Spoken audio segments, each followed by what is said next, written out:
Marcus Thompson stood at the edge of the boardroom, watching through the glass doors as the executives laughed and shook hands around the mahogany table.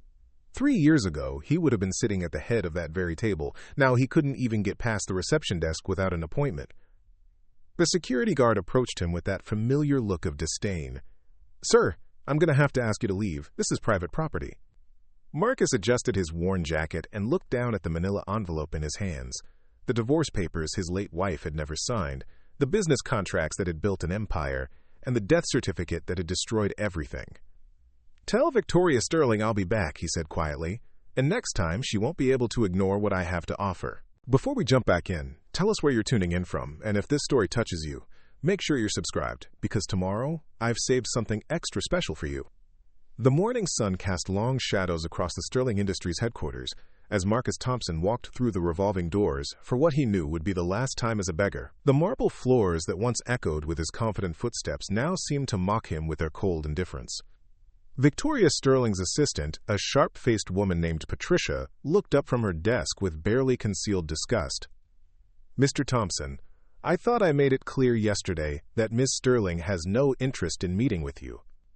Marcus set down his briefcase carefully, the leather cracked and faded from years of use. "I have a business proposition that could save this company millions. 5 minutes of her time." Patricia's laugh was like ice cracking. "Save the company? Mr. Thompson, with all due respect, you can barely save yourself. Look at you, wearing the same suit you wore to your wife's funeral 2 years ago, living in that tiny apartment above the diner. What could you possibly offer Sterling Industries?" The words cut deep, but Marcus had learned to absorb such blows without flinching. His wife Sarah's death had stripped away more than just his heart. It had torn away his identity, his connections, his fortune. The cancer treatments had drained their savings, and the business partners who once called him a visionary had scattered like leaves in the winter wind. "Mrs. Sterling built this company with my ideas," Marcus said quietly. "The satellite communication patents, the military contracts, the overseas expansion." "That your wife stole and sold to us before she died," Patricia interrupted, her voice dripping with venom. "Everyone knows the truth, Mr. Thompson. Sarah was a genius. You were just the pretty face she married for show. Now that she's gone, you're nothing but a pathetic widower, trying to cash in on her legacy." The elevator doors opened, and Victoria Sterling emerged like a force of nature. At 55, she commanded every room she entered, her silver hair pulled back in a severe bun, her navy suit tailored to perfection. She had built Sterling Industries from a small defense contractor into a multinational corporation worth billions, and she wore that success like armor. Her pale blue eyes swept over Marcus with the same interest she might show a piece of lint. "Patricia, why is this man still here? I thought building security had clear instructions." "Miss Sterling," Marcus stepped forward, "I need 2 minutes to explain." "You need to understand your place," Victoria cut him off. "Your wife was brilliant. She saw the future of technology and had the vision to bring it to life. You were her weakness. A small-town nobody who couldn't see past his own limitations." Marcus felt the familiar burn of humiliation in his chest. "Sarah believed in our partnership. She never would have." "Sarah was dying." Victoria's voice was cold as winter steel. "She needed money for treatments, and I provided it. In exchange, she gave me everything that mattered. The patents, the research, the connections. She knew you'd never have the strength to build something lasting." The reception area had grown quiet. Other employees pretended to work while straining to hear every word of Marcus's public dismantling. He could see the mixture of pity and disgust in their faces, the same expression he'd grown accustomed to seeing everywhere he went. "I helped create those innovations," Marcus said, his voice barely above a whisper. "The satellite array design, the encryption protocols." Victoria laughed, a sound devoid of warmth. "Helped? Marcus, dear, you were a middle manager in a small tech firm when Sarah met you. She felt sorry for you and gave you a chance to be part of something bigger. But don't confuse charity with capability." She turned to address the gathering crowd of employees. "Let this be a lesson to everyone here. Success isn't about who you marry or what connections you think you deserve. It's about vision, determination, and the courage to make hard choices. Mr. Thompson represents everything we don't want to be, clinging to the past instead of building the future." Marcus's hands trembled slightly as he picked up his briefcase.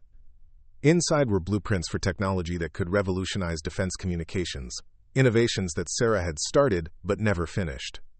Designs that could make Sterling Industries the most powerful tech company in the world. "You'll regret this," he said quietly. Victoria's expression didn't change. "The only thing I regret is allowing you to waste my time. Security will escort you out. And Mr. Thompson?" She leaned closer, her voice dropping to a whisper that only he could hear. "If you come back here again, I'll have you arrested for trespassing. Your wife's memory deserves better than watching you beg."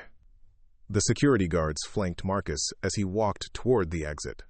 Behind him, he could hear Victoria addressing her employees, her voice carrying clearly across the marble expanse. "Sterling Industries thrives because we recognize talent and eliminate weakness. We don't let sentiment cloud our judgment, and we don't waste resources on lost causes. Mr. Thompson's visit today reminds us why we can't afford to look backward." As the revolving doors spun behind him, Marcus stood on the sidewalk feeling the weight of 2 years' worth of rejection and humiliation. Every defense contractor in the city knew his story. The widower who'd lost everything, desperately trying to trade on his dead wife's reputation. Job interviews that ended before they began. Venture capitalists who laughed him out of conference rooms. Former colleagues who crossed the street to avoid acknowledging him. His phone buzzed with a text from his landlord. "Rent is 3 days late. Pay by Friday or you're out."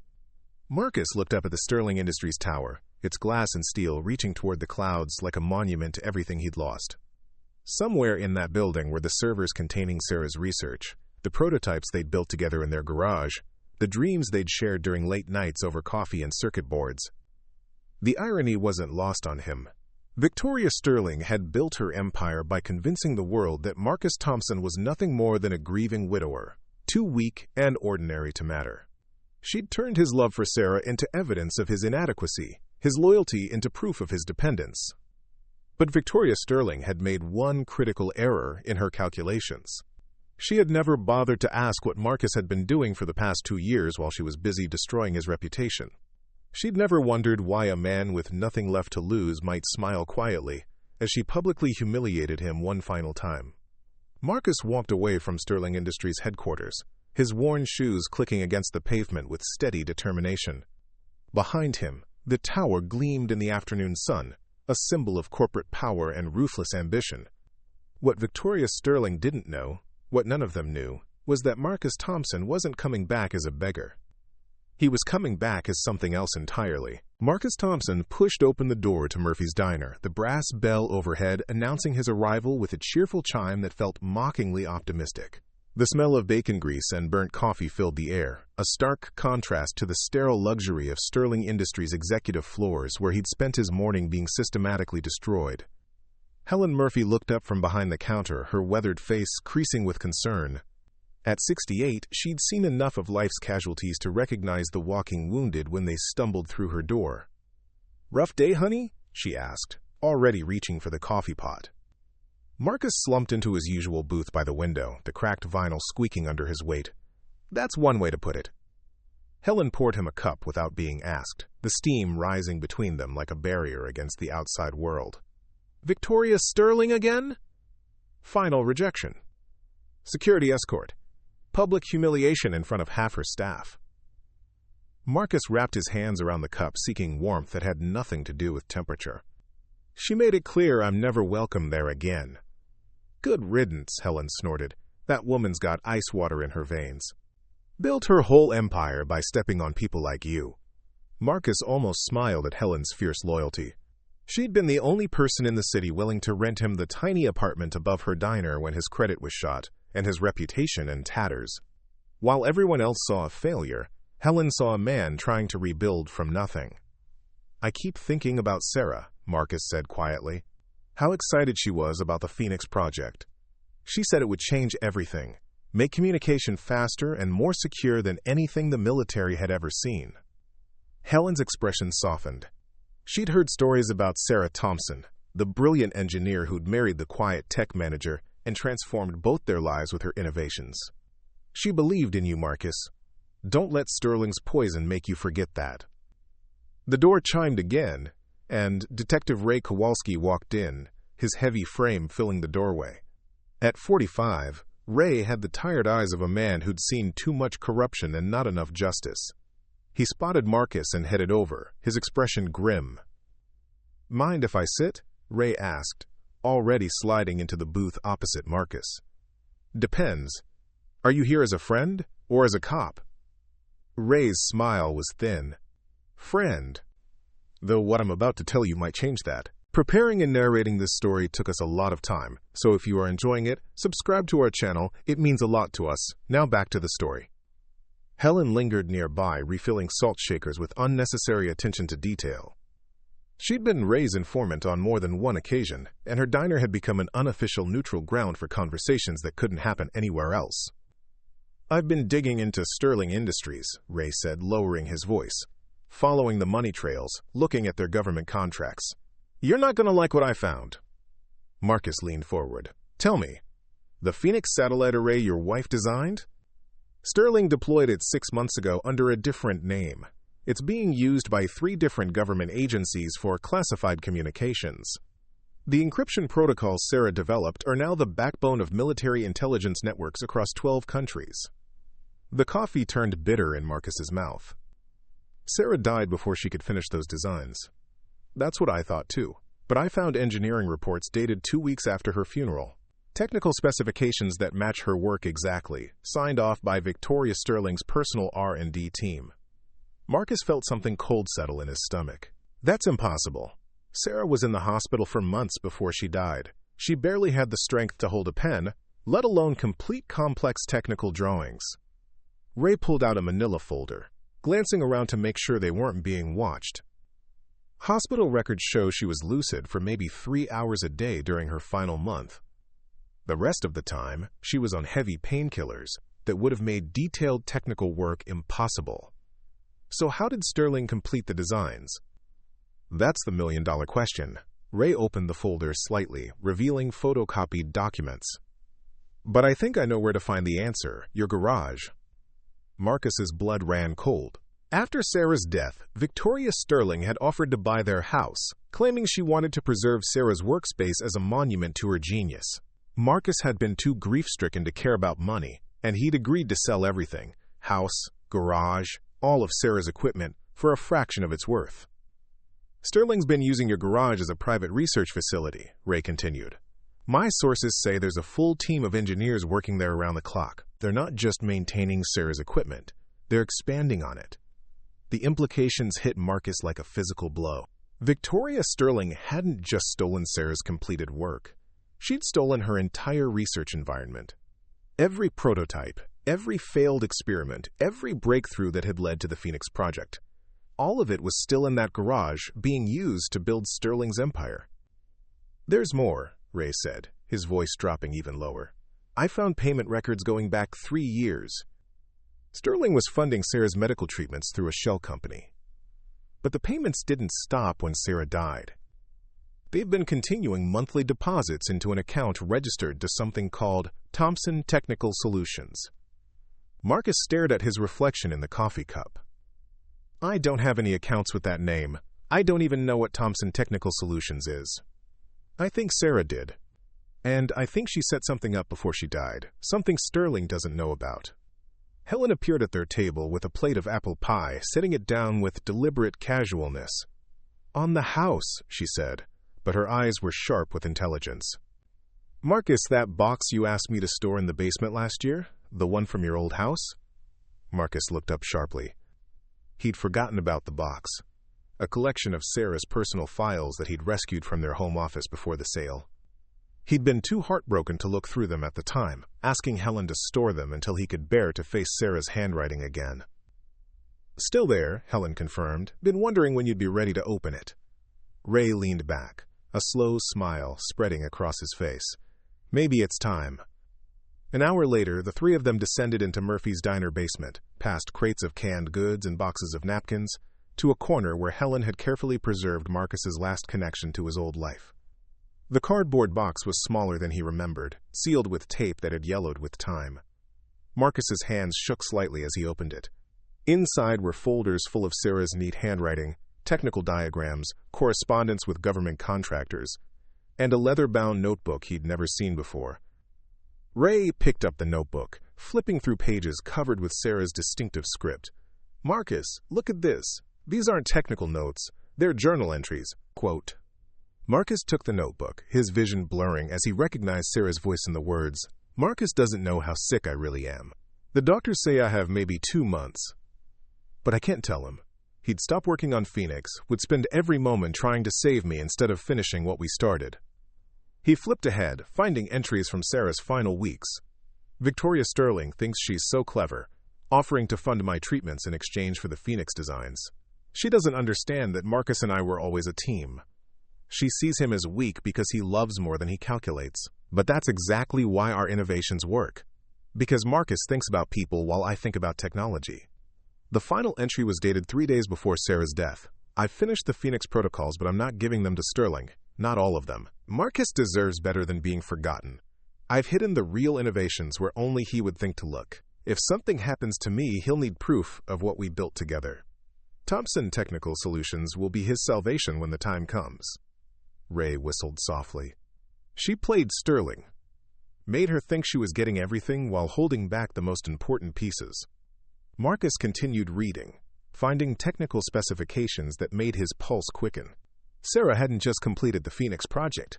She'd solved problems that the engineering community had considered impossible. Quantum encryption methods that would make current security systems obsolete. Satellite communication protocols that could handle 1,000 times more data than existing networks. At the bottom of the notebook was a business registration document for Thompson Technical Solutions, with Marcus listed as the sole proprietor and beneficiary. Attached was a bank statement showing monthly deposits totaling nearly $2 million over the past 2 years. "She was selling our early prototypes," Marcus breathed. "Small innovations that Sterling never knew about, building a war chest." Helen picked up another folder, revealing correspondence between Sarah and military contractors around the world. "Honey, your wife was playing chess while everyone else was playing checkers. She knew Sterling would try to erase you, so she made sure you'd have the resources to fight back." Marcus found a sealed envelope with his name written in Sarah's handwriting. Inside was a letter that brought tears to his eyes. "My dearest Marcus, if you're reading this, then the worst has happened and I'm no longer with you. I know how the world will try to diminish you after I'm gone. Victoria Sterling will tell everyone that you were just my assistant, that your contributions didn't matter. But you and I know the truth. We were partners in everything. The real Phoenix project isn't what I gave to Sterling. It's what I've saved for you. Use it wisely. Use it to show them who Marcus Thompson really is. All my love, Sarah." The letter included detailed instructions for accessing hidden research files, patent applications filed under shell companies, and a network of international contacts who were waiting to hear from Marcus when he was ready. Ray leaned against a stack of boxes, shaking his head in amazement. "She built you a complete alternate identity as a tech innovator. Sterling thinks she bought everything Sarah created, but she only got the appetizer. You've been sitting on the main course for 2 years." Marcus stood up slowly, the notebook clutched in his hands. For the first time in months, he felt something other than grief and humiliation. Sarah had seen this moment coming, had prepared for it with the same methodical brilliance she'd brought to every challenge they'd faced together. "Helen," he said, "I'm going to need to move out of the apartment." She nodded, understanding immediately. "Where will you go?" Marcus looked at the business documents in his hands, at the bank statements showing resources he'd never known existed, at the research notes that could reshape entire industries.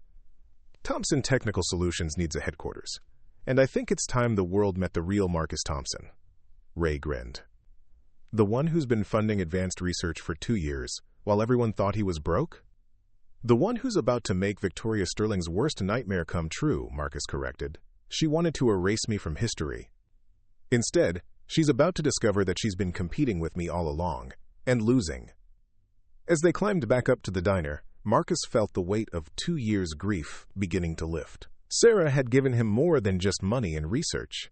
She'd given him back his identity. Victoria Sterling thought she'd destroyed Marcus Thompson by taking away everything he'd built with his wife.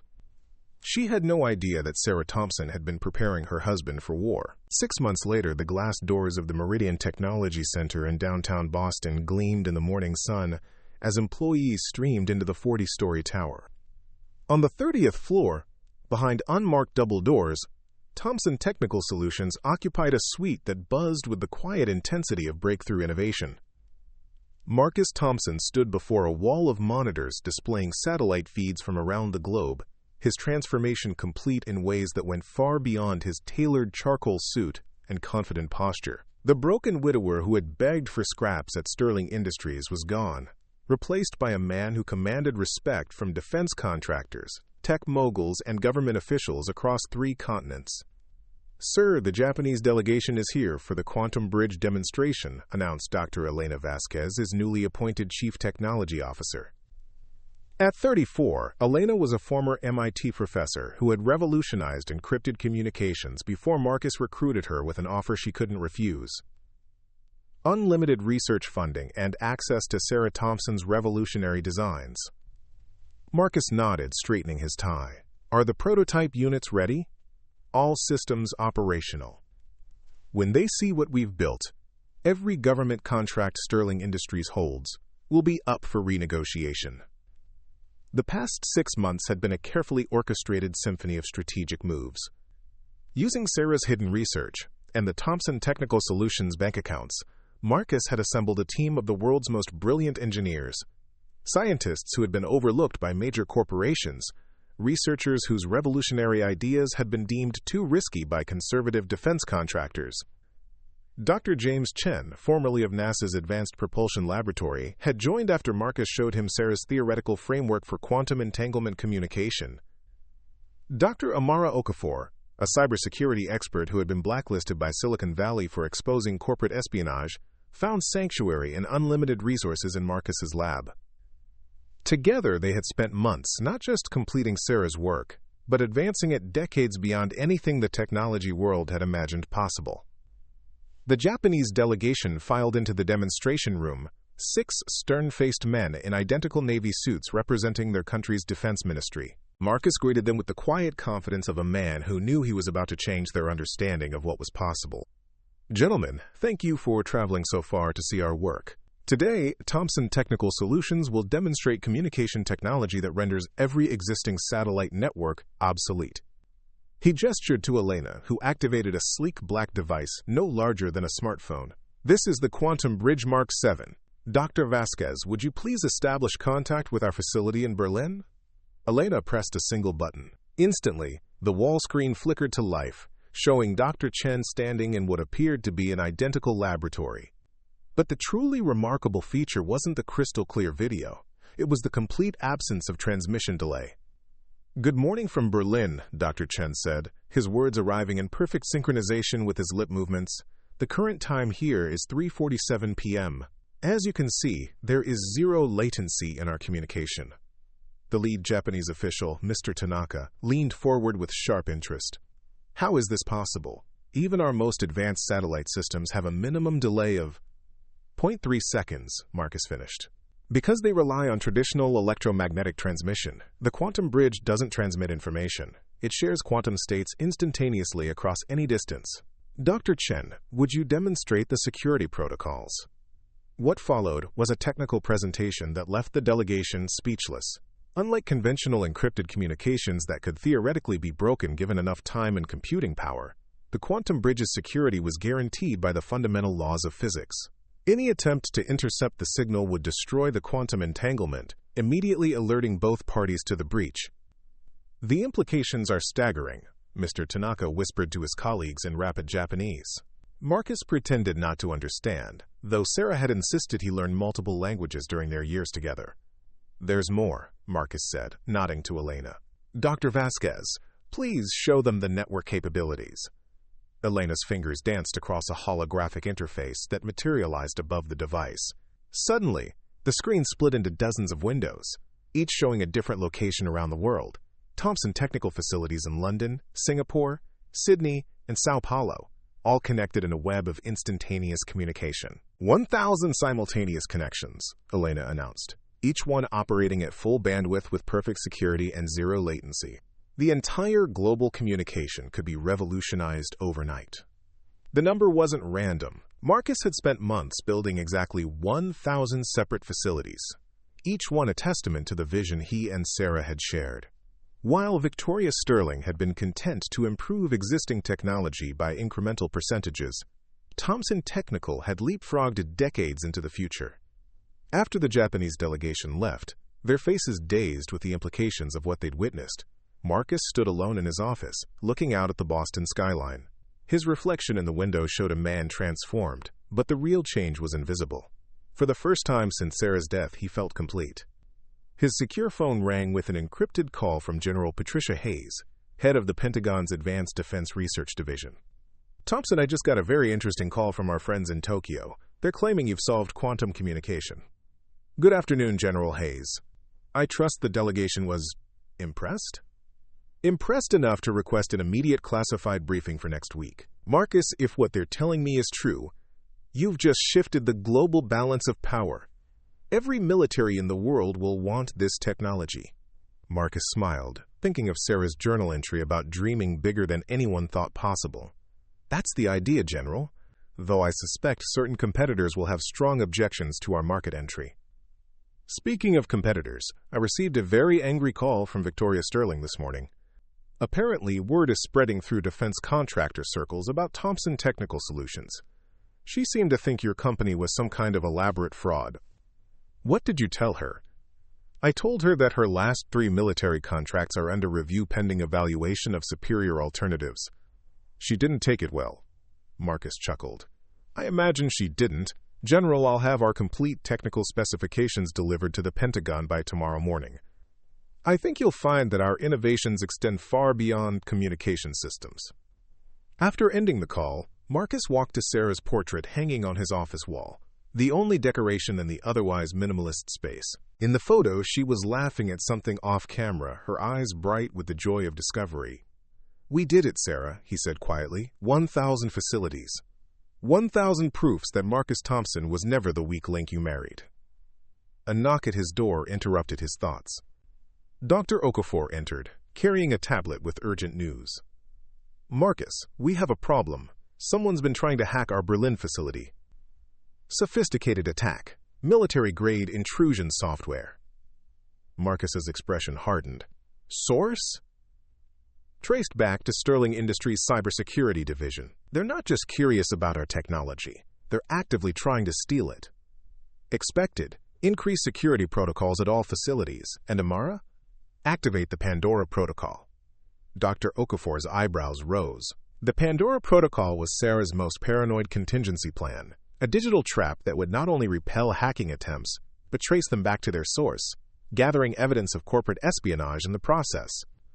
"Are you sure? Once we trigger Pandora, there's no hiding our capabilities. Sterling will know exactly what we're dealing with." Marcus turned back to the window, watching the afternoon sun reflect off the glass towers of Boston's financial district.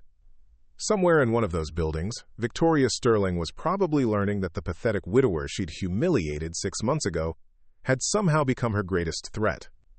Good. It's time she understood who she's been underestimating. As if summoned by his thoughts, his assistant's voice came through the intercom. "Mr. Thompson, you have a visitor. Victoria Sterling is here, and she says it's urgent."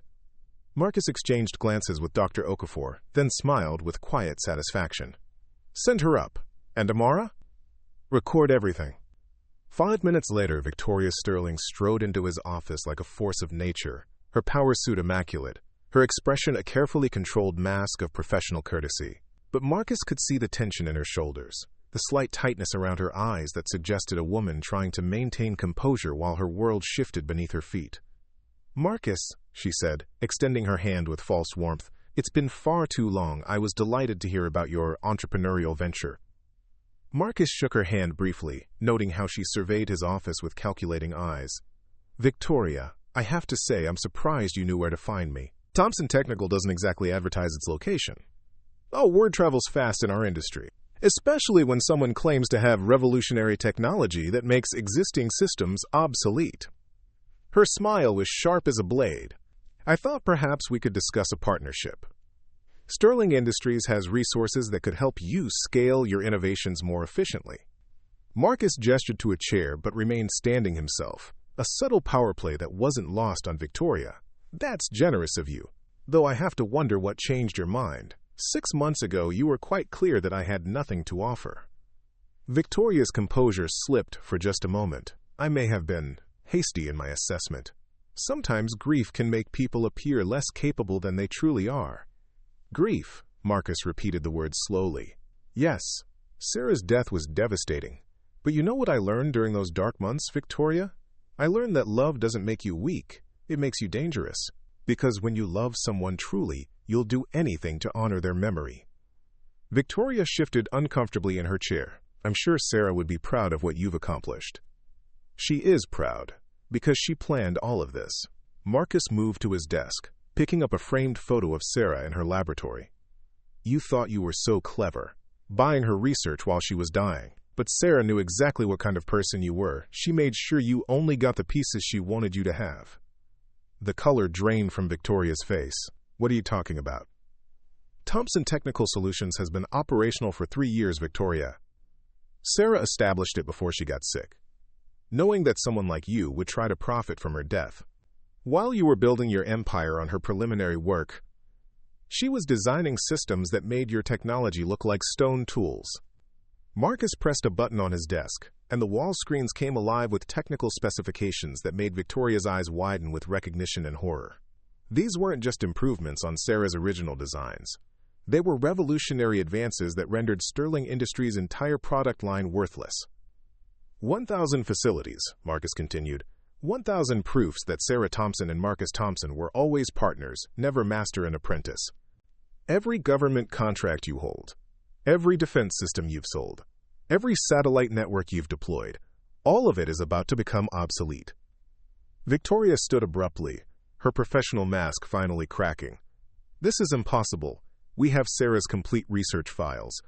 Our engineers have been working from her original specifications for 2 years. You have the research she wanted you to have. The foundation work that kept you busy while the real innovations were being developed here. Marcus's voice was calm, but there was steel beneath the surface. Did you really think Sarah would trust her life's work to someone who saw her husband as disposable?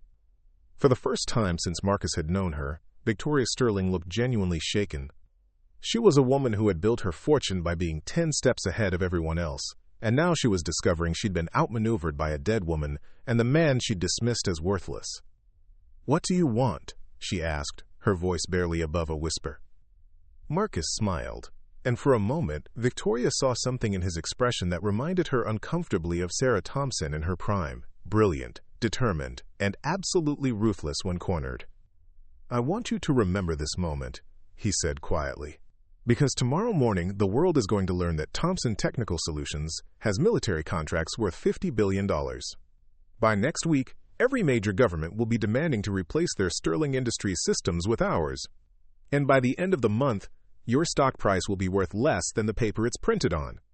Victoria Sterling left Thompson Technical Solutions in silence, her empire crumbling around her before she'd even reached the elevator. Behind her, Marcus Thompson stood at his window, watching the city lights begin to twinkle in the gathering dusk. The transformation was complete. The widower was gone. The war was about to begin. The CNN newsroom buzzed with controlled chaos as anchor Rachel Morrison prepared for the evening broadcast that would reshape the global defense industry. Behind her, a massive screen displayed the Thompson Technical Solutions logo, a stylized phoenix rising from geometric patterns that seemed to pulse with digital life. Good evening, I'm Rachel Morrison with breaking news that has sent shockwaves through Washington and defense contractors worldwide. Thompson Technical Solutions, a company virtually unknown until this morning, has been awarded the largest military technology contract in U.S. history, a $57 billion deal to replace the entire Pentagon communication infrastructure. The camera cut to footage of Marcus Thompson standing beside General Patricia Hayes at a Pentagon press conference, his confident demeanor a stark contrast to the nervous energy of the assembled reporters. The quantum bridge system demonstrated by Thompson Technical represents a paradigm shift in secure communications, General Hayes announced to the packed auditorium. What we witnessed in classified testing exceeded our most optimistic projections by several orders of magnitude. In the VIP section of the Sterling Industries headquarters boardroom, Victoria Sterling watched the broadcast with growing horror as her board of directors fired questions at her like artillery shells. How is it possible that we knew nothing about this company? Demanded board chairman Robert Ashford, his 60-year-old face flushed with barely contained fury. Sterling Industries is supposed to be the leader in defense communications. Now we're watching our biggest contract get handed to a complete unknown? Victoria's hands remained steady as she poured herself a glass of water, though her mind raced through damage control scenarios. Thomson Technical appears to be a startup that's made exaggerated claims about breakthrough technology. The Pentagon will discover their limitations soon enough. Board member Diana Chang, a sharp-eyed former CIA analyst, pulled up financial reports on her tablet.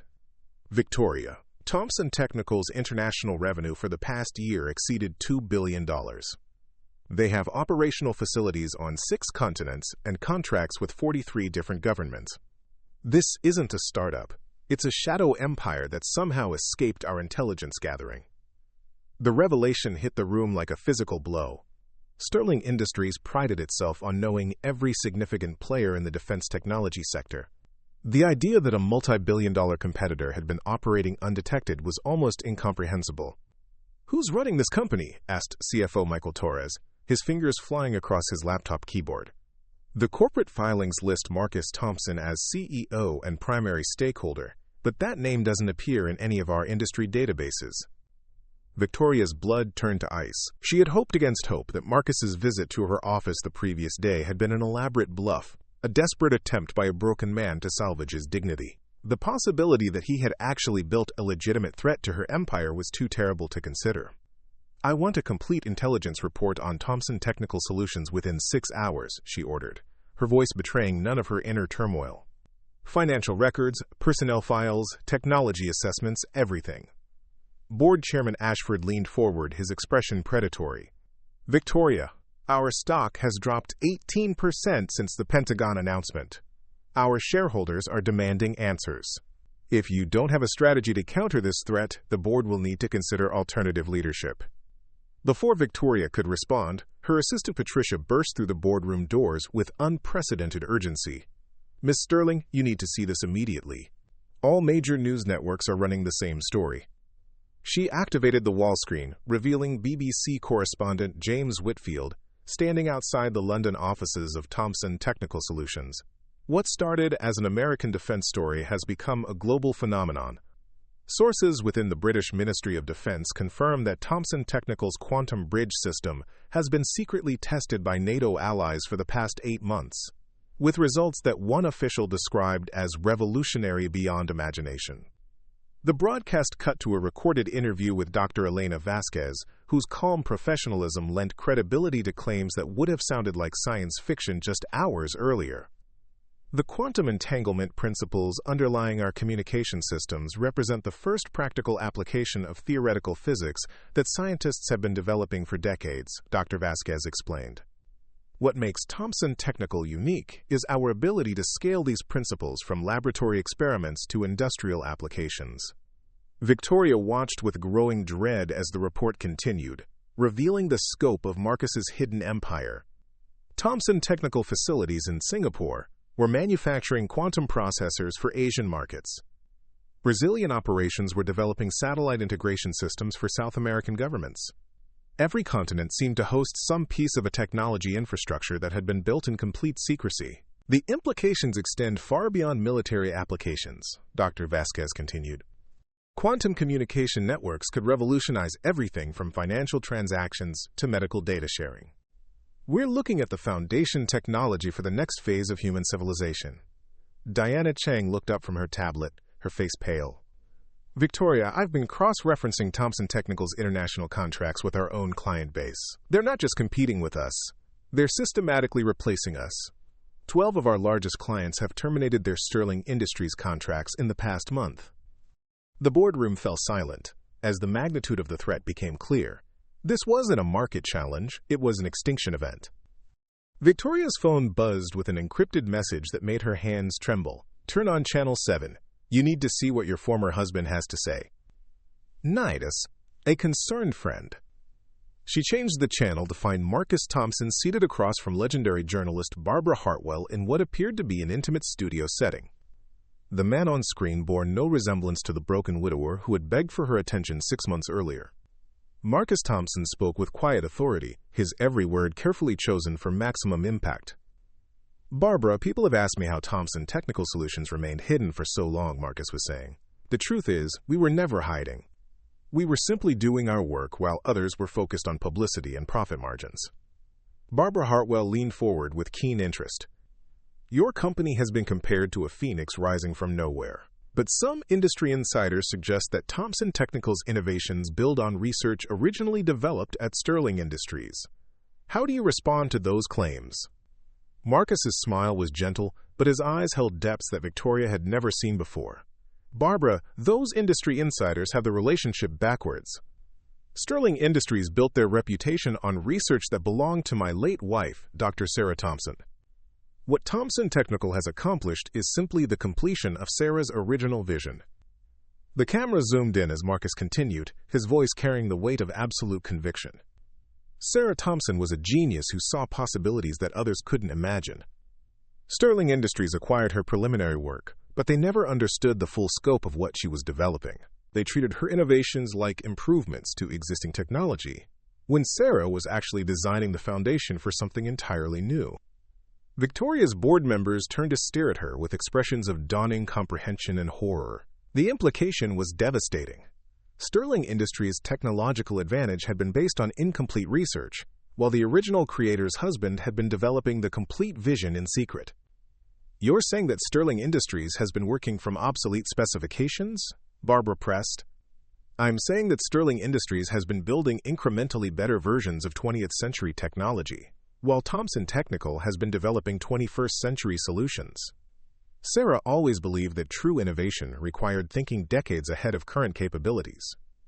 Marcus gestured to a holographic display that materialized beside his chair, showing a three-dimensional model of interconnected quantum communication nodes spanning the globe. What you're seeing is the Thomson Network, 1,000 quantum communication hubs that can handle the entire world's data traffic with perfect security and zero latency. Sterling Industries' satellite systems can't even approach this level of capability.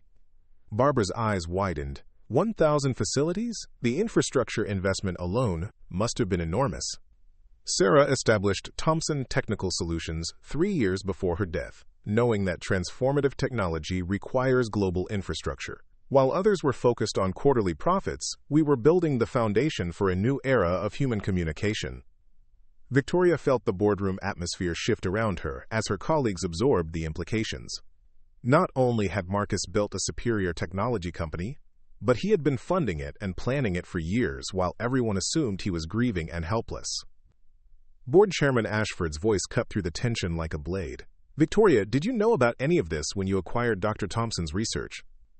Victoria's mind raced through possible responses, but the truth was inescapable. She had been so focused on exploiting Sarah's innovations for immediate profit that she had never considered the possibility of incomplete information.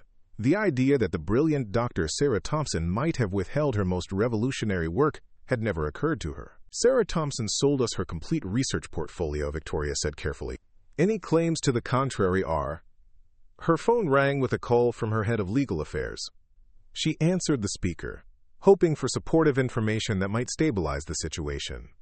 Victoria, we have a serious problem, came the voice of attorney Jonathan Mills. I've been reviewing the contracts we signed with Dr. Thomson before her death. The language is much more restrictive than we realized. We purchased specific applications of her communication research, but the fundamental quantum processing patents were never transferred to us. The boardroom erupted in angry voices as the full scope of the disaster became clear. Sterling Industries had built their entire defense technology division on innovations they didn't actually own, while the true patent holder had been developing competing applications in secret. Diana Chang pulled up legal documents on the wall screen. These patent filings show that Thomson Technical Solutions has exclusive rights to quantum communication applications across 47 countries. Every Sterling Industries system that uses related technology is operating under license agreements that can be revoked at any time. Victoria stared at the screen in disbelief. Sarah Thomson had outmaneuvered her from beyond the grave using legal structures that Victoria's own attorneys had failed to recognize. The woman Victoria had dismissed as a dying genius desperate for medical funding had actually been a strategic mastermind who had planned every detail of Sterling Industries' eventual downfall. There's more, Jonathan Mills continued over the phone. Thomson Technical has filed suit against us for patent infringement. demanding immediate cessation of all quantum-related research and manufacturing. They're also seeking damages for 3 years of unauthorized use of proprietary technology.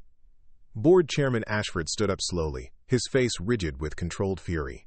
Victoria, you've led this company into a legal and technological disaster that threatens our entire existence. As of this moment, you are suspended from all operational duties, pending a full board review of your leadership.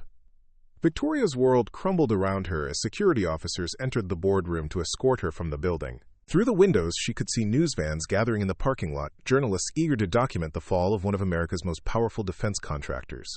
As she was led past the reception area where she had humiliated Marcus Thompson 6 months earlier, Victoria caught a glimpse of the CNN broadcast still playing on the lobby televisions. Marcus was concluding his interview with words that would haunt her for years to come. People often ask me what Sarah would think of Thompson Technical's success. The truth is, Sarah planned every detail of what you're seeing today. She knew that true love means ensuring your partner's success, even after you're gone. Sterling Industries thought they could erase Marcus Thompson from history, but Sarah made sure that Marcus Thompson would write about the future. The security doors closed behind Victoria Sterling with a finality that echoed through the lobby. Outside, the Thompson Technical Revolution was just beginning. Inside, the Sterling Industries empire was collapsing under the weight of its own arrogance and greed. Marcus Thompson had been transformed from a grieving widower into the most powerful technology innovator on the planet, and he was just getting started.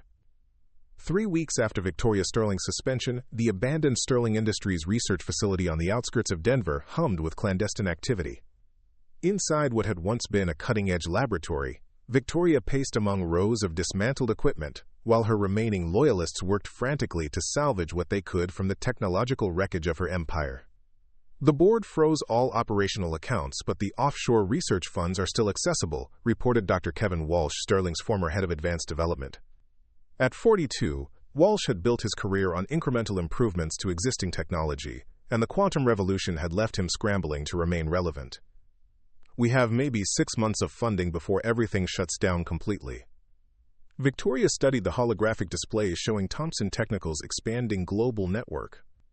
Each day brought news of another government switching to Marcus's quantum systems, another Sterling Industries contract being terminated, another piece of her life's work being declared obsolete. 6 months is enough, she said with cold determination. Marcus Thompson thinks he's won because he has better technology, but technology is only as good as the people who control it. Her phone buzzed with an encrypted call from Alexander Kozlov, a former Russian intelligence operative who now ran one of Europe's most sophisticated corporate espionage networks.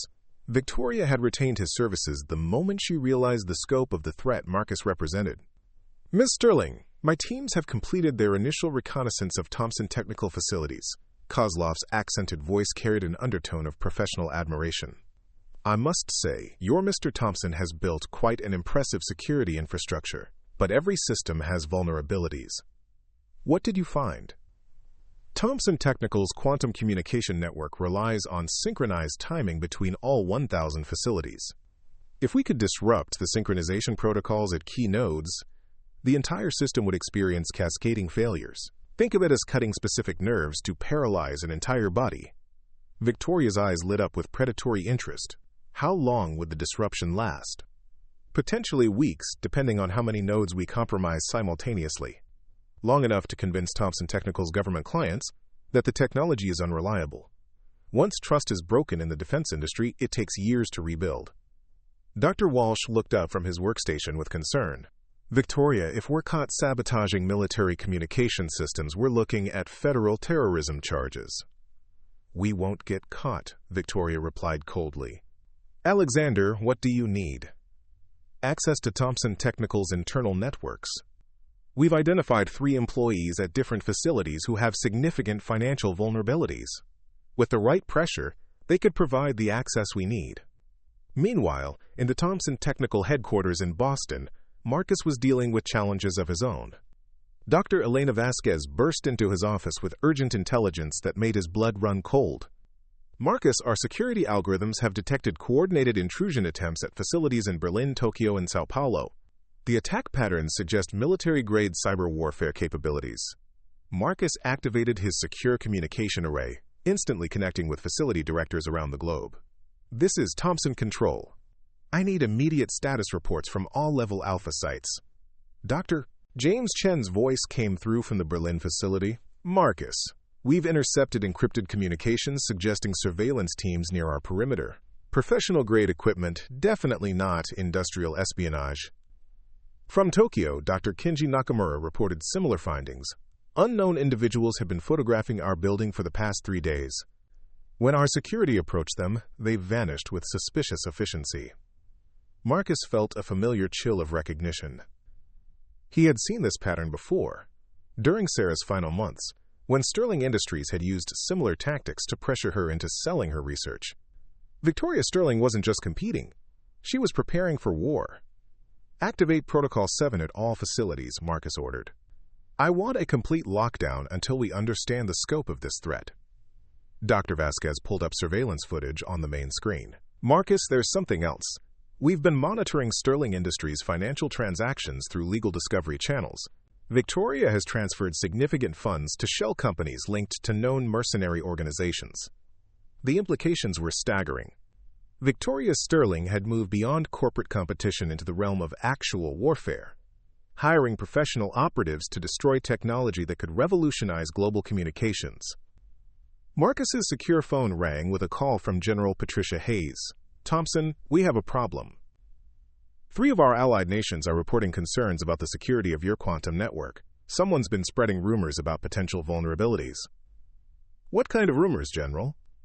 Claims that your system could be weaponized, that quantum communication networks might be used for mass surveillance or cyber attacks. The French Defense Ministry received a detailed technical report suggesting that your technology poses a national security risk. Marcus closed his eyes, recognizing Victoria's strategy. Unable to compete technologically, she was attempting to destroy Thomson Technical's reputation through fear and misinformation. General, that report is fabricated. Our quantum systems are inherently more secure than any existing technology because... I know that, Thompson, but politicians don't understand quantum physics. They understand fear. If enough allied governments become convinced that your technology is dangerous, they'll pressure the Pentagon to reconsider the contracts. Quote, after ending the call, Marcus stood at his window overlooking Boston Harbor, watching cargo ships navigate between the islands. Sarah had warned him that success would bring enemies, but even she might not have anticipated the ruthlessness of Victoria Sterling's desperation. Dr. Amara Okafor entered with a tablet displaying intercepted communications. Marcus, we've cracked some of Sterling's encrypted channels. Victoria is planning something called Operation Blackout for next week. The target appears to be our primary quantum synchronization hub in Geneva. What's in Geneva that makes it so critical? The Master Timing Protocol. Geneva coordinates the quantum entanglement synchronization for all European and African facilities. If they disrupt Geneva, it could cascade into network failures across 2 continents. Marcus activated his emergency protocols, connecting with Thomson Technical's security director, Colonel Sarah Martinez, a former Navy SEAL who had joined the company after being impressed by their commitment to ethical technology development. Colonel Martinez, I need you to coordinate with Swiss authorities immediately. Victoria Sterling has hired mercenaries to attack our Geneva facility. Understood, sir. I'll deploy our rapid response teams to Geneva within 6 hours. But Marcus, if Sterling is willing to use military-grade operatives against civilian technology facilities, she's crossed a line that puts all our people at risk. The next 72 hours became a chess match played across multiple continents. Victoria's mercenaries attempted sophisticated cyber attacks against Thomson Technical facilities, only to discover that Marcus had anticipated such tactics. The quantum communication network security protocols had been designed by Sarah to be virtually unbreachable, with each facility operating as an independent node that could maintain functionality even if other parts of the network were compromised. In Geneva, Swiss police arrested 3 individuals carrying military-grade electronic jamming equipment near the Thomson Technical facility. Their fake identification documents traced back to shell companies funded by Victoria Sterling's offshore accounts, providing prosecutors with direct evidence of corporate sabotage. But Victoria's most devastating attack came from an unexpected direction. She had leaked carefully edited portions of Sarah's private research notes to WikiLeaks, presenting them as evidence that Thomson Technical's quantum technology could be used to create undetectable surveillance networks that would make government monitoring of civilian communications virtually impossible. The leak triggered a firestorm of public controversy. Privacy advocates demanded investigations into Thomson Technical's technology, while conspiracy theorists claimed that Marcus was building a global surveillance apparatus that would dwarf anything previously imagined. Marcus found himself testifying before a hastily convened congressional committee, facing hostile questions from politicians who understood neither quantum physics nor the implications of the technology they were condemning. "Mr. Thomson," declared Representative Linda Morrison, her voice dripping with suspicion, "how can the American people trust that this quantum network won't be used to spy on our private communications?" Marcus leaned into his microphone, choosing his words carefully. "Representative Morrison, quantum communication works by creating entangled particle pairs that share information instantaneously. Any attempt to intercept that communication would destroy the quantum entanglement, immediately alerting both parties to the breach. It's physically impossible to spy on quantum communications without being detected. But these leaked documents suggest that your late wife was developing surveillance applications for this technology." Marcus felt anger flare in his chest but kept his voice steady. "Representative, those documents have been selectively edited to create a false impression.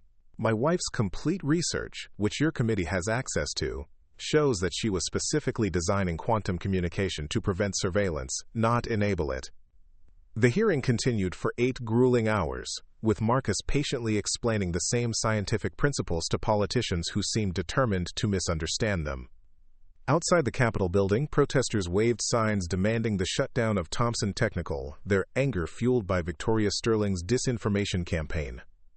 That evening, exhausted and frustrated, Marcus returned to his hotel to find Dr. Vasquez waiting with emergency communications from around the globe. "Marcus, the disinformation campaign is working. The German parliament voted to suspend their quantum communication contract pending a security review. The Japanese are demanding additional safeguards that would essentially require us to cripple our technology's effectiveness. Victoria Sterling has turned our greatest strength into a perceived weakness." Marcus slumped into a chair, feeling the weight of the battle that threatened to destroy everything he and Sarah had built. "How many contracts are at risk?" 40% of our government clients are reviewing their agreements. If we lose the European Union market, Thomson Technical's financial foundation becomes unstable." For the first time since discovering Sarah's hidden research, Marcus felt genuine doubt creeping into his mind. Victoria Sterling had proven herself to be a far more dangerous enemy than he had anticipated, willing to use any weapon at her disposal to destroy him. His secure phone rang with a call from an unknown number. When he answered, Victoria Sterling's voice came through with silky malice. "Hello, Marcus. I trust you've been enjoying your congressional testimony today." "Victoria, I should have expected you'd be watching." "Oh, I've been doing much more than watching. I've been educating the world about the dangers of unchecked technological power." "Did you really think you could revolutionize global communications without facing any resistance?" Marcus's jaw tightened. "What you're doing goes beyond competition, Victoria.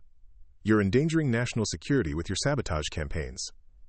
I'm protecting the world from a technology that could be weaponized by hostile governments. What happens when China or Russia gains access to your quantum networks? What happens when terrorist organizations learn to exploit quantum communication for undetectable coordination? You know that's not how technology works." "I know that fear is more powerful than facts, Marcus, and right now the world is afraid of you." Victoria's voice carried a note of triumph. "Your precious quantum network is collapsing under the weight of public suspicion. Soon, Thomson Technical will be seen as a threat to global security, and all those government contracts will evaporate." Marcus stood at his hotel window, looking out at the lights of Washington, D.C., the seat of power where his technology's fate was being decided by people who didn't understand it. "This isn't over, Victoria." "No, it isn't. But it will be soon. Sweet dreams, Marcus. Enjoy them while you can." As the call ended, Marcus realized that Victoria Sterling had forced him into the most dangerous phase of their conflict. She had turned his greatest triumph into a public relations nightmare, weaponizing fear and ignorance against scientific progress. The battle for Thomson Technical's survival was about to reach its climax, and Marcus was no longer certain he could win.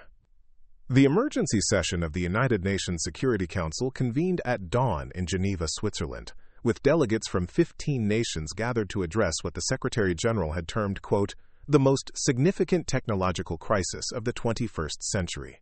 Outside the imposing glass building, protesters from around the world demanded answers about Thomson Technical's quantum network, their chants echoing off the walls of international diplomacy. Inside the chamber, Marcus Thomson sat at a witness table facing a semicircle of the world's most powerful political leaders.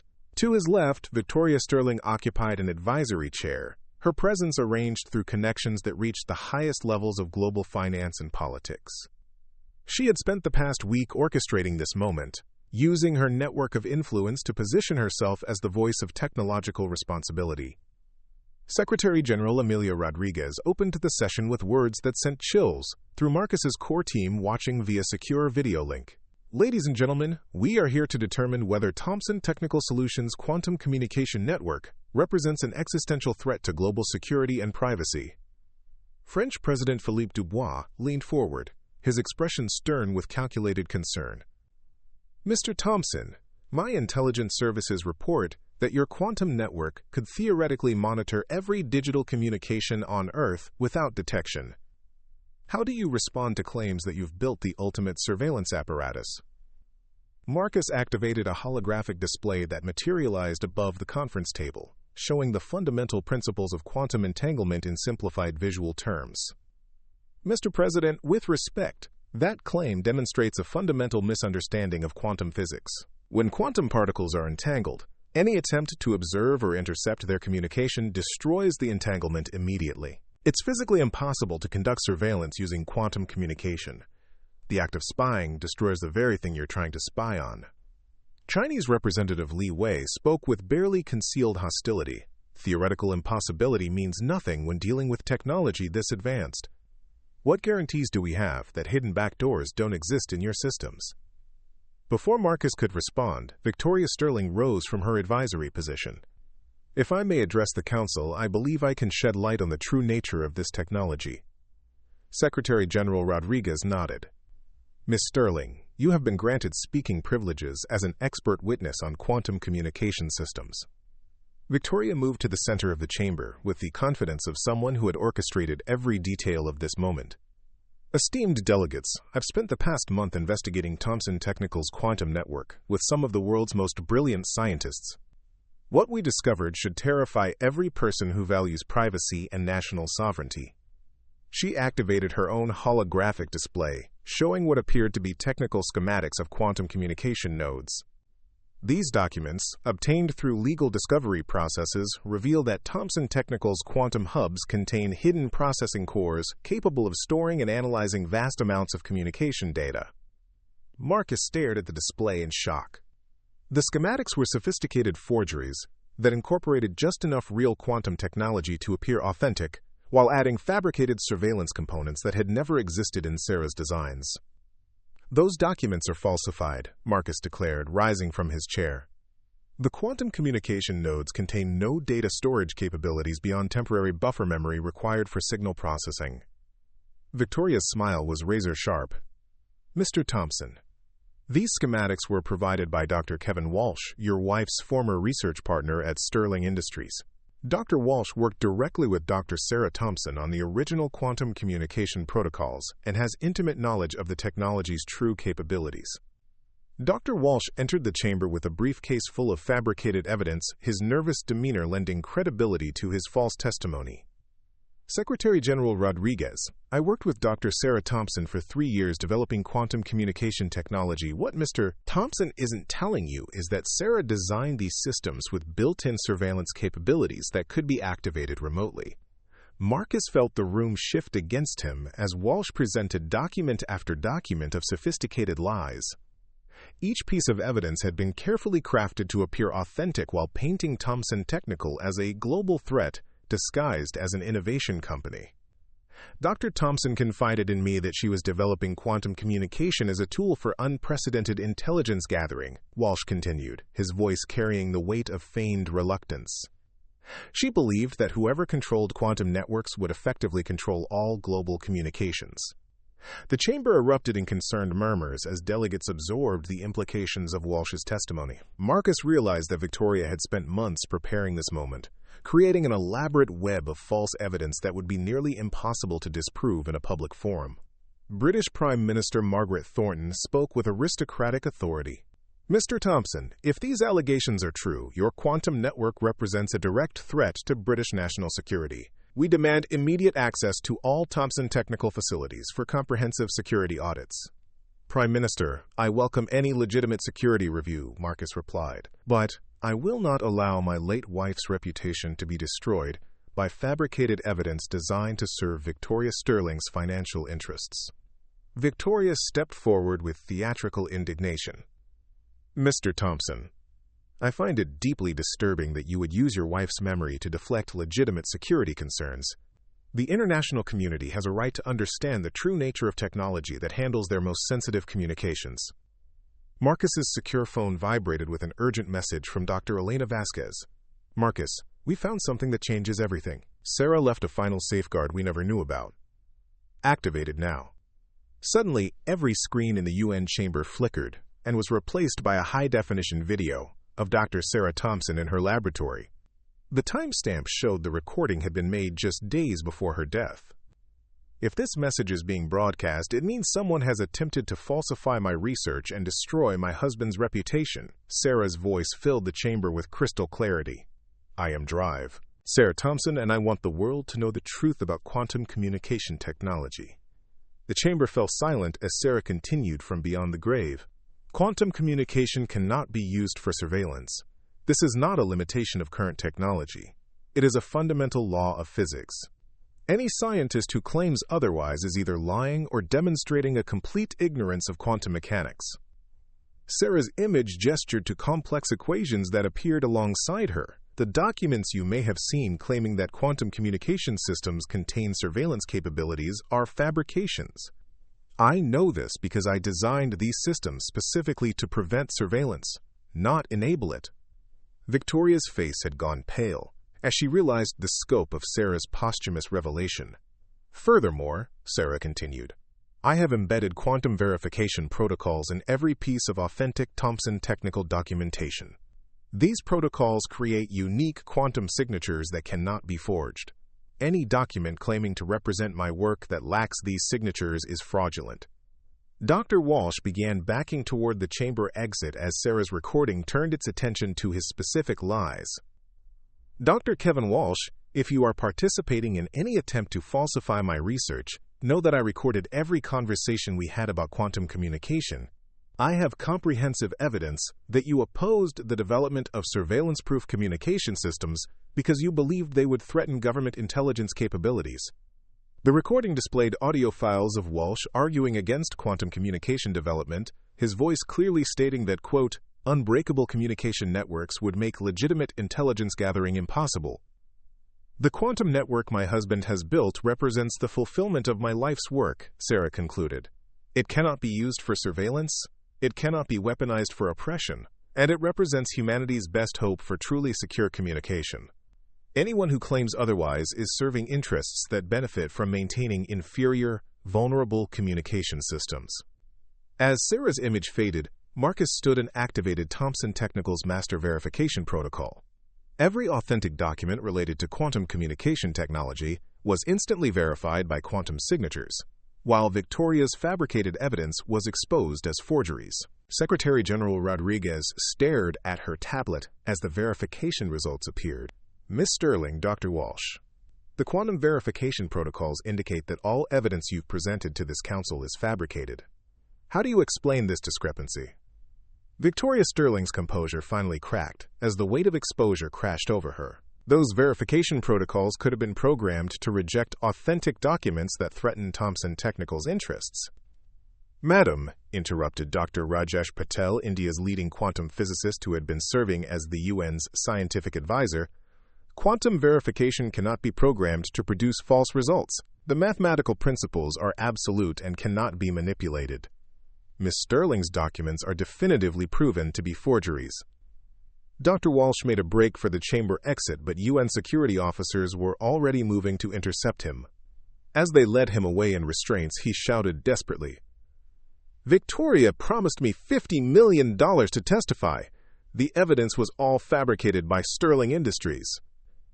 The chamber erupted in chaos, as delegates realized they had been manipulated by one of the most sophisticated disinformation campaigns in diplomatic history. Victoria Sterling stood frozen as the magnitude of her public humiliation became clear.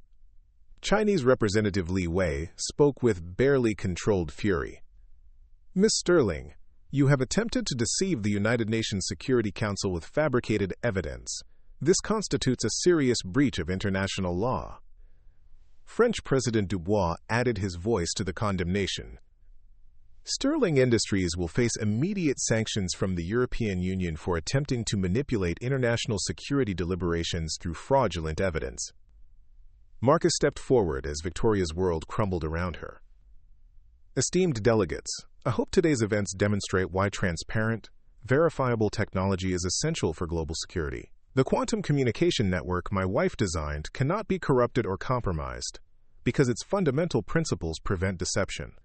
Secretary General Rodriguez stood to address the chamber. Based on the evidence presented, the United Nations Security Council finds no credible threat posed by Thomson Technical's quantum communication network.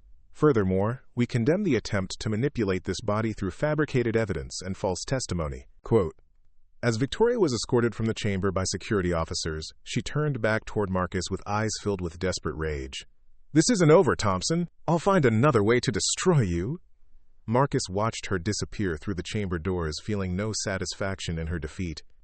Sarah's posthumous revelation had vindicated Thomson Technical completely, but the cost had been enormous.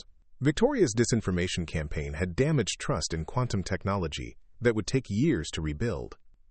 Dr. Vasquez's voice came through his secure communication device. "Marcus, the verification broadcast has been transmitted to every Thomson Technical facility simultaneously. Every government and media organization now has access to Sarah's complete research files with quantum verification." Marcus looked up at the UN chamber's vaulted ceiling, thinking of Sarah's incredible foresight in preparing for this exact scenario.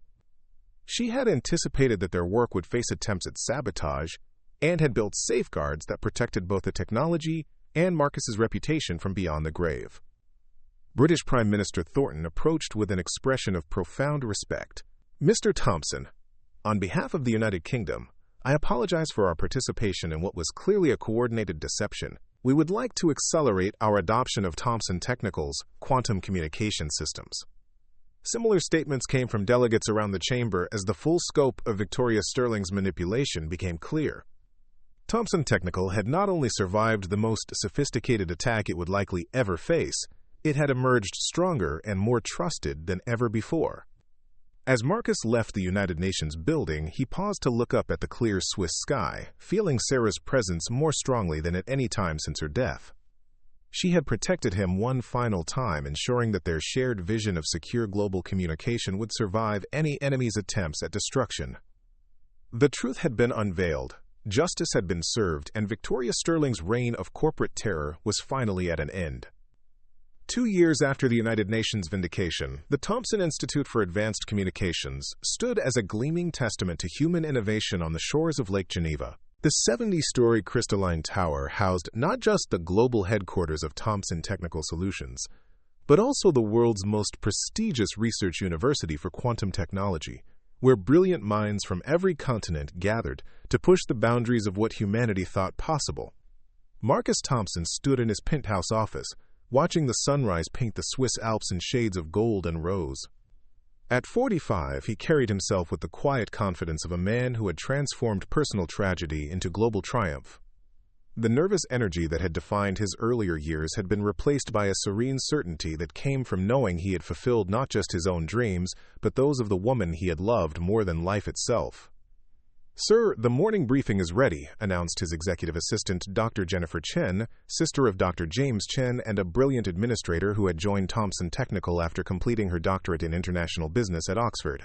"The delegation from the African Union has arrived for the Connectivity Summit, and President Martinez is here for the Thomson Foundation ceremony."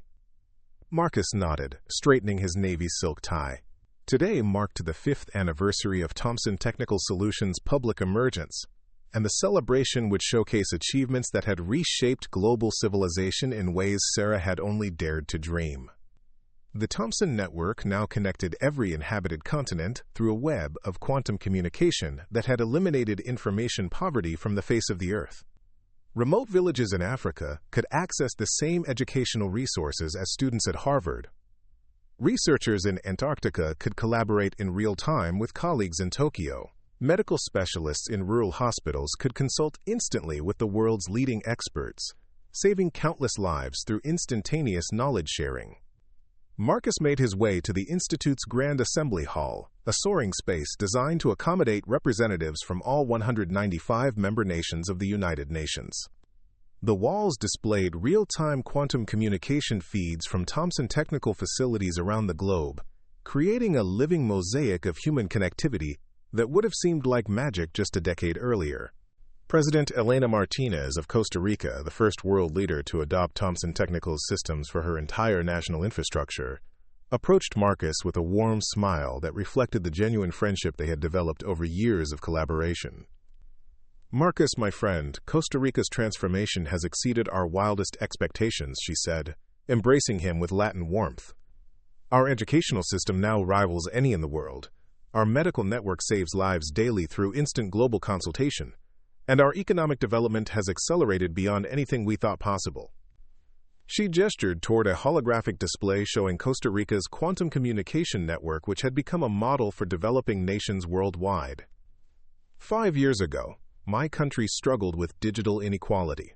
Today, every child in Costa Rica has access to the same quality education as students in Geneva or New York. This is the true power of quantum communication. It doesn't just connect devices. It connects human potential. Marcus felt the familiar warmth of pride mixed with humility. "President Martinez, Sarah always believed that technology should serve all humanity, not just the privileged few. Seeing her vision realized in countries like yours reminds me why we fought so hard to protect this technology." The ceremony officially began as Secretary General Amelia Rodriguez took the podium to address the assembled delegates. Her presence carried special significance. She had been instrumental in exposing Victoria Sterling's deception and had become one of Thomson Technical's strongest advocates on the world stage. "Distinguished guests, we gathered today to celebrate one of the most transformative achievements in human history," she announced, her voice carrying to every corner of the vast hall through quantum-enhanced acoustics that made every word crystal clear. "The Thomson Network has not merely revolutionized communication, it has revolutionized human civilization itself." She activated a global display showing communication traffic flowing through the quantum network in real time. The visualization resembled a neural network of pure light, with information traveling instantaneously between nodes that spanned from Arctic research stations to equatorial cities to Antarctic bases. "In 5 years, we have witnessed the elimination of information poverty, the democratization of education, the globalization of medical expertise, and the acceleration of scientific discovery. Diseases that once took decades to understand are now analyzed by global research teams working in perfect synchronization.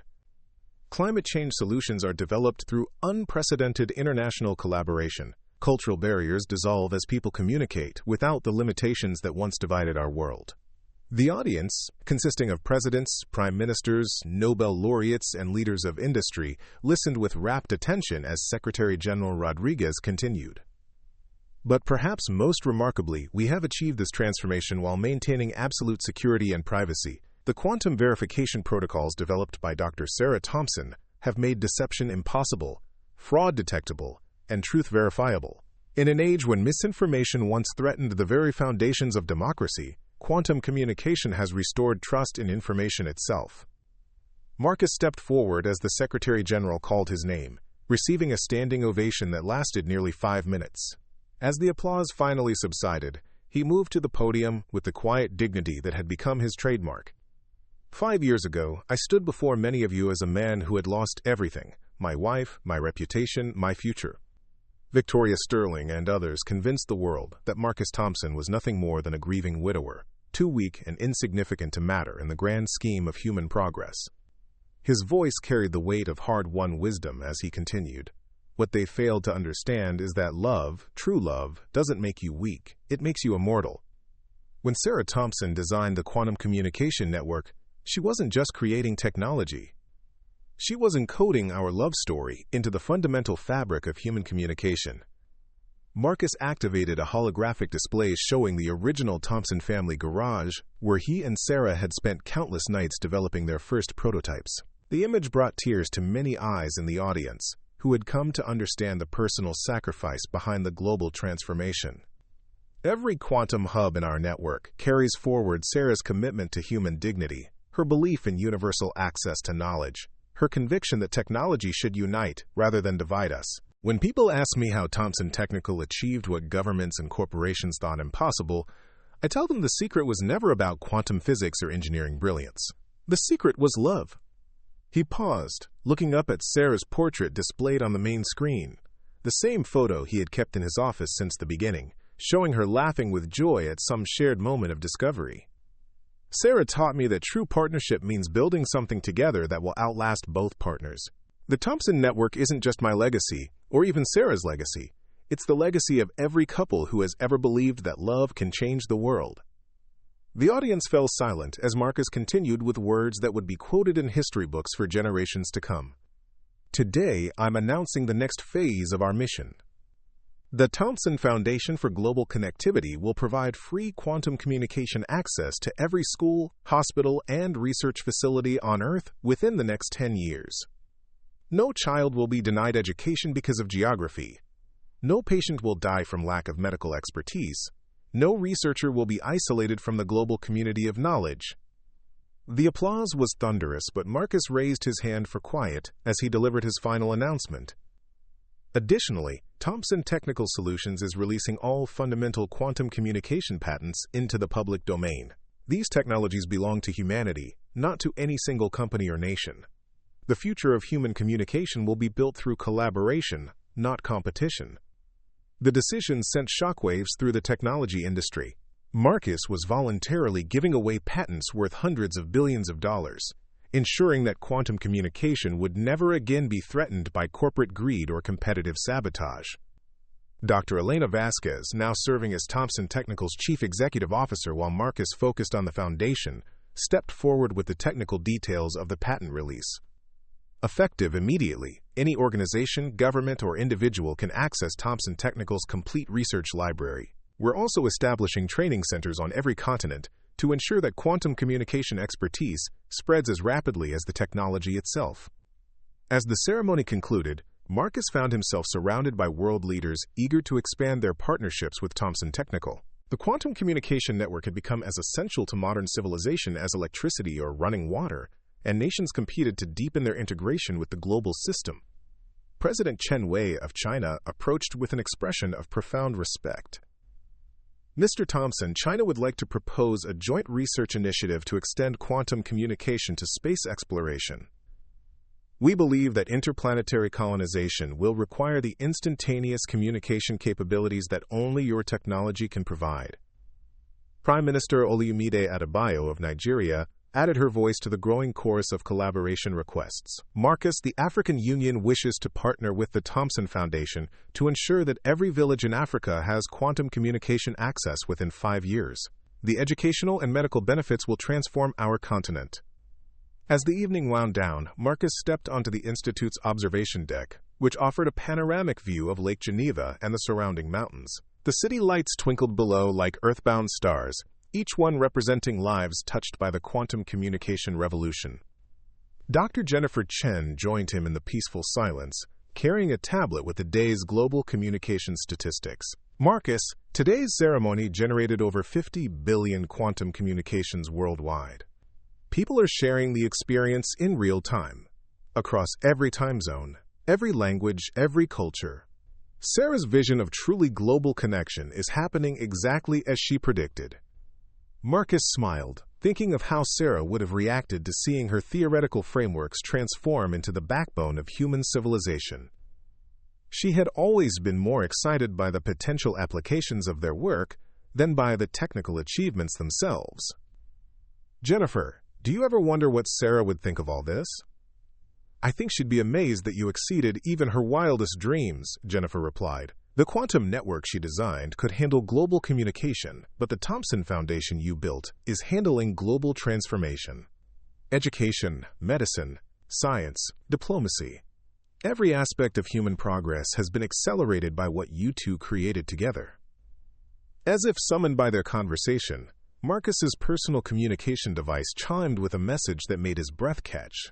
The quantum verification protocols had detected an archived recording from Sarah that had been programmed to activate on this specific date, the 5th anniversary of Thomson Technical's public emergence. With trembling hands, Marcus activated the message. Sarah's image appeared as a 3-dimensional hologram, as clear and vibrant as if she were standing beside him on the observation deck. "My dearest Marcus," Sarah's voice carried across the years with perfect clarity.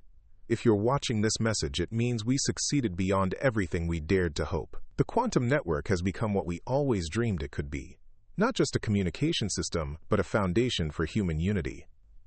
Marcus felt tears flowing down his cheeks as Sarah continued.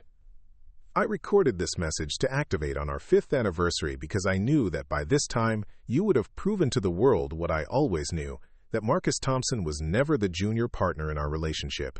You were always the visionary who saw how technology could serve love, how innovation could serve humanity, how loss could be transformed into legacy."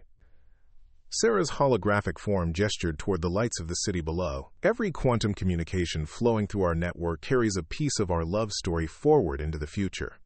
Every child who gains access to education, every patient who receives life-saving consultation, every researcher who makes a breakthrough, they are all touched by the love we shared and the partnership we built." As Sarah's image began to fade, she delivered words that would sustain Marcus for the rest of his life. "You have given me the greatest gift any person can give to someone they love. You have made our dreams immortal. The Thomson Network will outlast both of us, carrying our love into a future we can barely imagine. Thank you, my darling Marcus, for proving that love really can change the world." As the hologram disappeared, Marcus stood in perfect silence, feeling Sarah's presence more strongly than at any moment since her death. Around him, the quantum communication network hummed with the voices of billions of people sharing knowledge, love, and dreams across every barrier that had once divided humanity. The broken widower who had been dismissed and discarded had become the architect of human unity. The man they had said would never amount to anything without his wife had built a legacy that would endure for millennia. But most importantly, Marcus Thomson had proven that true love is not diminished by death. It is transformed into something eternal, something that connects every heart across all the distances that once seemed impossible to bridge. As he looked up at the stars beginning to appear in the Swiss sky, Marcus whispered a promise to the universe. "Thank you, Sarah. We did it. We really did it."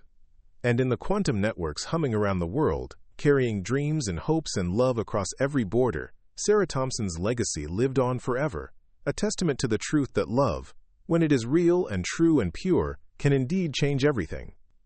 Up next, you've got 2 more standout stories right on your screen. If this one hits the mark, you won't want to pass these up. Just click and check them out. And don't forget to subscribe and turn on the notification bell so you don't miss any upload from us.